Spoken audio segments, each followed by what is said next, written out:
Salve meu querido aluno, salve minha querida aluna, como é que vocês estão? Espero que vocês estejam muito bem e hoje a gente vai comentar informativo do Supremo Tribunal Federal.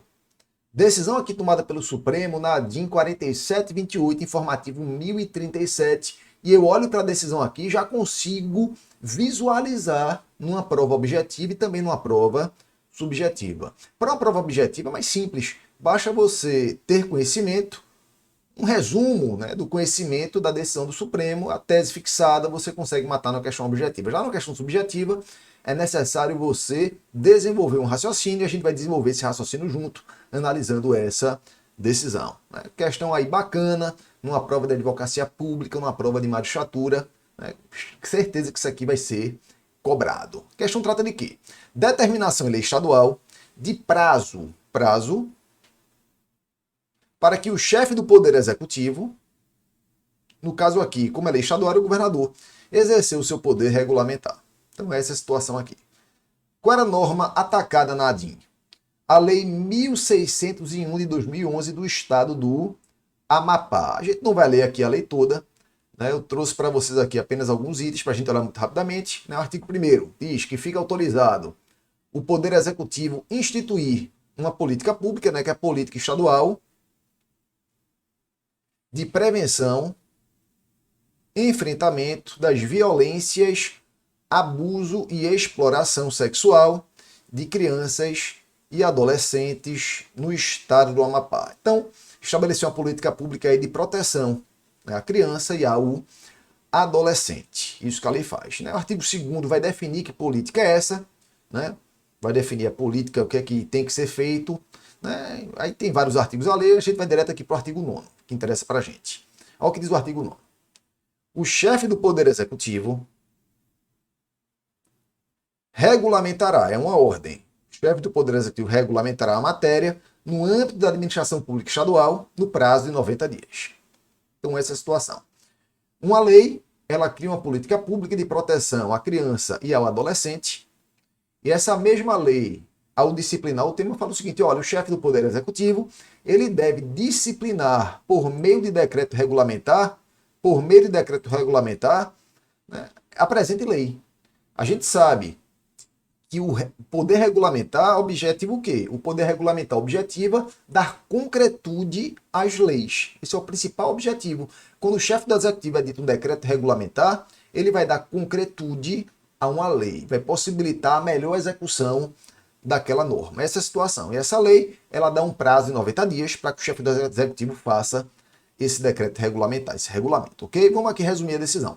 A gente não vai tratar só do mérito, não. A decisão teve alguns temas processuais que eu entendo que são interessantes e que a gente merece dar uma olhadinha aqui, que merecem ser observados. Então, primeiro ponto aqui, uma questão de direito processual. A ADIM, ação direta de inconstitucionalidade, foi ajuizada pelo governador. Quem ajuizou foi o governador do estado do Amapá. E se encontra presente a pertinência temática. Olha só, primeiro ponto que o Supremo disse, olha, quem ajuizou a ADIM foi o governador. E no caso, a pertinência temática se encontra presente. A gente sabe que os legitimados para ação direta de inconstitucionalidade estão lá no artigo 103 da Constituição Federal. E o Supremo Tribunal Federal, ele divide os legitimados em legitimados universais e legitimados especiais. Os legitimados especiais, eles precisam demonstrar a pertinência temática. Eles precisam demonstrar que aquela norma atacada, de alguma forma, interfere nas suas funções ou na coletividade ali que ele representa. Isso é a pertinência temática. O governador é legitimado especial. Então, claro que para o Supremo analisar uma ADIM proposta por um governador, ele vai verificar se aquela parte é ou não legítima. No caso do governador, se há ou não pertinência temática. E o Supremo disse que nesse caso a pertinência temática. Por quê? Porque a função dele está sendo afetada. É uma lei que impõe ao governador uma obrigação. Então, claro que está presente a pertinência temática. Muito obviamente. E observe que aqui não foi qualquer governador, foi o governador do Amapá. Porque a lei atinge as funções do governador do Amapá. A lei atinge o estado do Amapá. O governador de Pernambuco, por exemplo, não teria pertinência temática para impugnar essa mesma lei. A não ser que fosse uma lei do estado de Pernambuco, obviamente. Mas ele não poderia impugnar essa lei do estado do Amapá. E aqui uma cautela. Eu não estou falando para vocês, tomem muito cuidado com isso, que um governador de um estado não pode impugnar via ADIM uma lei de outro estado. Não estou falando isso. É perfeitamente possível que isso ocorra havendo pertinência temática. Um exemplo que eu sempre dou para minhas turmas, que é muito fácil de visualizar: imagine que um estado membro cria um benefício indevido de ICMS e ele está atraindo contribuintes para a sua área geográfica, para o seu território, em detrimento de outros estados. Observe que é uma lei de um estado específico, mas o governador de outro estado vai poder impugná-la, porque nesse caso a pertinência temática. Aquela lei, ela termina por prejudicar os demais estados. Não é o caso aqui. Porque no caso aqui é uma lei que interfere nas atribuições do governador do Amapá especificamente. Então a gente não poderia vislumbrar a possibilidade do governador de um outro estado ingressar com a DIN para atacar essa norma. Quem poderia ingressar, além do governador, né, do estado do Amapá, seria, por exemplo, um legitimado universal, porque o legitimado universal não precisa demonstrar pertinência temática, ok? Então teria que ser ou o legislativo do próprio estado do Amapá. A mesa da Assembleia Legislativa do Amapá é legitimada. Você poderia imaginar que ela poderia ingressar com essa DIN, apesar de ser estranho, né? Uma DIN que ela mesma fez, mas poderia, em tese não há problema. O governador do Amapá poderia impugnar também. Nesses dois casos, existe pertinência temática. Os demais legitimados especiais não poderiam, porque não haveria pertinência temática, e poderia também impugnar um legitimado universal. O rol de legitimados, galera, está lá no artigo 103 da Constituição Federal. Então, primeiro tema importante aqui. Segundo tema. Olha só. Apesar de as ações de controle concentrado terem causa de pedir aberta, vou explicar para vocês o que é isso. O autor da ação tem um ônus processual, da impugnação específica dos dispositivos que são objeto da ação, não sendo possível impugnação genérica. Isso aqui é importante atentar para isso. Por quê? O governador, ele apresenta impugnação de toda a lei, mas ele não apresentou impugnação específica de toda a lei. Ele apenas impugnou de modo abstrato, de modo genérico, sem discutir dispositivo por dispositivo, qual era a incompatibilidade da norma com a Constituição. Ele só fez isso com relação a um único artigo, o artigo 9º, que é justamente aquele artigo que dá um prazo para ele regulamentar. Esse artigo ele discutiu, mas os demais ele não discutiu. Então o que é que o Supremo fez? Ele falou o seguinte: olha, eu não vou conhecer da ação com relação aos demais artigos. Eu só vou conhecer da ação com relação ao artigo 9º. A gente vai ver que o Supremo fez isso, mas apesar de fazer isso, ele ainda deu um sinal de que mesmo que ele fosse discutir o mérito dos demais artigos, ele entenderia que aqueles artigos eram constitucionais, como a gente vai ver daqui a pouquinho. Mas ele deu esse recado aqui, beleza? Olha, se você vai atacar uma norma, você tem que impugnar especificamente, porque o governador aqui disse que haveria usurpação da sua iniciativa, que essa lei teria que ser da sua própria iniciativa, a apresentação do projeto teria que ser da iniciativa dele. Mas ele não impugnou especificamente cada dispositivo. Então, em razão disso, o Supremo ele não conhecia da ação com relação aos demais artigos, fora o artigo 9º. O que é causa de pedir aberta? As ações de controle concentrado têm causa de pedir aberta realmente. O que é que significa isso? Que o parâmetro indicado pelo autor da ação como violado, ele não prende o judiciário, não prende o Supremo Tribunal Federal. O autor da ação ele pode falar, por exemplo, que a norma fere o artigo 2º da Constituição. E o Supremo entender que a norma não fere o artigo 2º da Constituição, mas fere, por exemplo, o artigo 37, ou fere o artigo 97, fere um outro dispositivo constitucional. O Supremo, quando julga uma ação de controle concentrado, ele não está preso aos fundamentos indicados pelo autor da ação. A causa de pedir indicada pelo autor da ação, porque a causa de pedir ela é aberta. Entretanto, o autor da ação não poderia fazer o seguinte: olha, como a causa de pedir é aberta, eu vou falar apenas que a norma fere a Constituição. E não vou indicar que dispositivo da Constituição ela fere. Vou impugnar apenas genericamente. Ele pode fazer isso? Não pode. Porque, como a gente viu aqui, existe um ônus processual da impugnação específica dos dispositivos, embora a causa de pedir seja uma causa de pedir aberta. Beleza? Então, bora cá. Bora continuar. Olha só, estão lembrados que eu falei para vocês que o Supremo não conheceu da ação com relação aos demais artigos, mas deu um sinal, ele deu um sinal aqui para dizer o seguinte: olha, ainda assim a norma se insere na competência do Poder Legislativo de prever políticas públicas. O Poder Legislativo ele pode fazer uma lei prevendo política pública. E o Legislativo Estadual tem essa competência. Por quê? Porque concretiza a competência legislativa concorrente dos estados quanto à proteção da infância e da juventude. Então o Supremo ainda deu essa lição, né? Deu esse sinal aqui dizendo o seguinte: olha, eu não vou conhecer da ação com relação a esse ponto, mas mesmo que eu conhecesse, eu ainda assim entendo que a norma ela é constitucional com relação a esse ponto específico aí, com relação ao tema que ela trata. Porque o legislativo pode sim, sem problema algum, criar políticas públicas. Inclusive políticas públicas na área de proteção da infância e à juventude, porque isso é competência legislativa concorrente, artigo 24, inciso 15 da Constituição Federal. Quarto ponto aqui, ó. Passado esse sinal que o Supremo fez, ele começou a analisar o artigo 9º. O artigo 9º é qual artigo? Aquele que dá prazo de 90 dias para o governador regulamentar a norma. Olha o que o Supremo diz. A lei estadual, no que estipula um prazo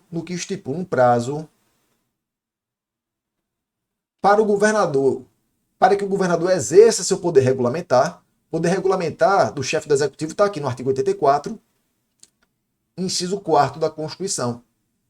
Estabelece uma interferência. Olha, cuidado com isso aqui. Estabelece uma interferência no poder executivo em hipótese não prevista na Constituição de 88, ferindo a separação dos poderes. Artigo 2º da Constituição Federal. Olha só, o poder regulamentar do presidente está aqui no artigo 84, inciso 4º, parte final. O que é que diz a Constituição?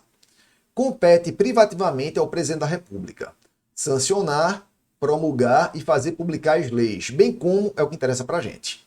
Expedir decretos e regulamentos para a sua fiel execução.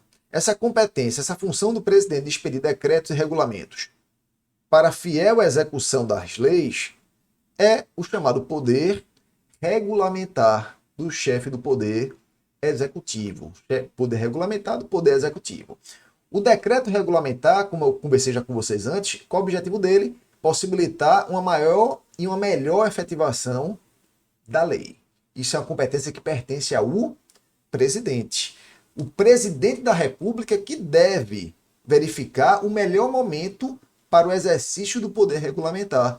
Não pode o poder legislativo impor um prazo para que o legislativo exerça essa atribuição, exerça essa competência, que é uma competência típica do próprio poder executivo. Isso fere a separação dos poderes. Por quê? Porque pensa comigo, como regra, os poderes são independentes e harmônicos. Essa é a regra. Um poder não pode interferir no outro, salvo quando a Constituição expressamente permite. E a Constituição Federal não tem dispositivo que permita, nesse caso, ao Legislativo interferir no poder regulamentar do chefe do Executivo. Se a Constituição Federal não traz essa possibilidade em seu texto, a Constituição Estadual também não pode, porque as normas que dizem respeito à separação dos poderes, elas são normas de reprodução obrigatória. Então, norma estadual também não pode trazer esse tipo de interferência. Compreenderam?